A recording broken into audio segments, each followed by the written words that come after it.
ကျမနဲ့ငူဝါဟာတနေ့တည်းမှာမွေးဖွားခဲ့ကြပေမဲ့ဘဝအခြေအနေကတော့မိုးနဲ့မြေလိုကွာခြားခဲ့တယ်။သူမကဂုဏ်သိက္ခာမြင့်တဲ့သမီးတော်ဖြစ်ပြီးကျမကတော့အိမ်တော်မှာတောင်တန်ဖိုးမထားခံရတဲ့သမီးဖြစ်ခဲ့တယ်။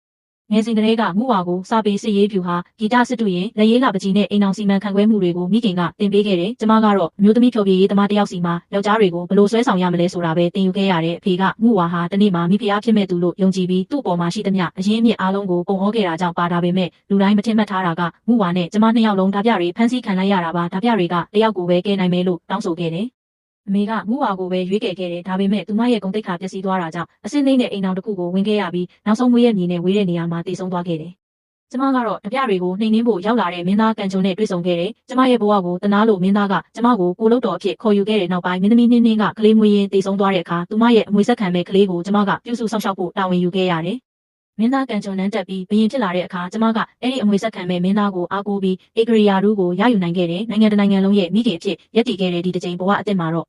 မေညီမလေးကိုပဲကယ်လိုက်ပါသမီးကအမဖြစ်တဲ့အတွက်အန္တရာယ်ကြုံရင်ညီမကိုကာကွယ်ရမှာတာဝန်ပါကျမတို့ဖြစ်ကျော်သွားချိန်မှာငူဝါကတိုးတိုးလေးပြောတယ်မင်းလိုတရားမဝင်သမီးကငါနဲ့ရှင်ချင်းရဲသေးလားမင်းသားကန်ချုံကငါအတွက်ပဲဧကရိယာဒူလည်းငါအတွက်ပဲမင်းကတော့တစ်တလုံးအစစ်နှိမ့်နဲ့ပဲနေရလိမ့်မယ်သူမရဲ့အောင်နိုင်သူလိုအပြုံးကိုမြင်တော့ကျမစိတ်ထဲမှာပဲခေါင်းရမ်းလိုက်တယ်ငူဝါတနာစရာကောင်းလိုက်တာဒီဘဝမှာလည်းမင်းဧကရိမဖြစ်နိုင်သေးဘူးတနက်ပြင်ကိုပြန်ရောက်ပြီးနောက်အမေကကျမအတွက်အိမ်အောင်ဖက်ရွေးပေးခဲ့တဲ့ရွေးချယ်စရာတွေကတက်ကြီးရွယ်အိုတယောက်ရဲ့ကိုလုပ်တော်ဖြစ်ရမယ်ဒါမှမဟုတ်မတန်ဆွမ်းတဲ့အမျိုးသားတယောက်နဲ့လက်ထပ်ရမယ်ဆိုတာတွေကြီးပဲဒါပေမဲ့အမေနဲ့ရွှေစင်တို့ကန့်ကွက်နေပေမဲ့ကျမကကုံတယ်ဖိုးနေတာကိုပဲခင်ပွန်းအဖြစ်ရွေးချယ်ခဲ့တယ်။အဲဒီနေ့မှာပဲမင်္ဂလာပွဲကို15ရက်အကြာမှာကျင်းပဖို့သဘောတူလိုက်ကြတဲ့တစ်ဖက်မှာတော့ဖမ်းဆီးခံရပြီးနောက်တစ်ဝက်လောက်မှပြန်လာရမယ့်ငူဝါက3ရက်ပဲကြာပြီးတနက်ပြင်ကိုပြန်ရောက်လာခဲ့တယ်။သူမနဲ့အတူပါလာတဲ့သတင်းကတော့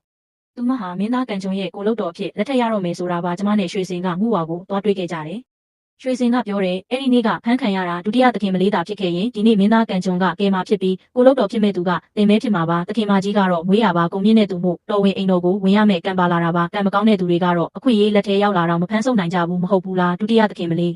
ကျမကပြုံးပြီးပြန်ဖြေလိုက်တယ်ဟုတ်ပါတယ်ရွှေစင်အိမ်အောင်ရေးဆိုတာကံကြမ္မာပါအမကမင်းသားကန်ချုံနဲ့လက်ထက်ရတာသူမရဲ့ကံပဲဘယ်သူမှလူယူလို့မရဘူးတယောက်ကထပ်ပြောတယ်သခင်မကြီးကမွေးရပါမြင့်မြတ်တဲ့သူပါတော်ဝင်အိမ်တော်ကိုဝင်ပြီးရင်သူမရဲ့အစင်တန်းကိုဘယ်သူမှရှင်နိုင်မှာမဟုတ်ဘူးငူဝါကကျမကိုကြည့်ပြီးပြောတယ်ဂျင်းဒီမင်းတကယ်အဲ့ဒီလိုတွေးတယ်ဆိုရင်ငါစိတ်ချသွားပြီဒါပေမဲ့မင်းရွေးထားတဲ့ခင်ပွန်းကတိတ်မတင်တော်ဘူးလို့ကြားတယ်ငါကအမေကိုမင်းအတွက်အိမ်အောင်ကောင်းကောင်းရှာပေးဖို့တေချာမှထားခဲ့တာသူမရဲ့လှောင်ပြောင်မှုကိုကျမကငြိမ်သက်စွာပြုံးပြီးပြန်ဖြေလိုက်တယ်အမ